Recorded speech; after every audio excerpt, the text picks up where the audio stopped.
You thought you were using the phone, but the truth is, it's using you. Every scroll is studied, every pause tracked.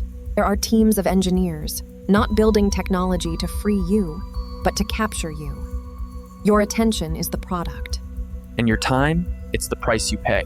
Studies show that excessive screen time doesn't just waste hours, it rewires your brain, reduces your attention span, increases anxiety, destroys sleep, shrinks your ability to think deeply. Ever noticed how hard it is to sit in silence now? How quickly your fingers reach for the screen the moment boredom strikes? That's not an accident, Faye. It's addiction by design. You don't own your phone.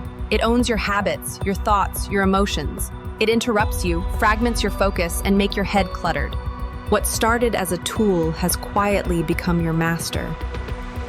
The question isn't whether you can live without it. The question is, can you remember who you were before it?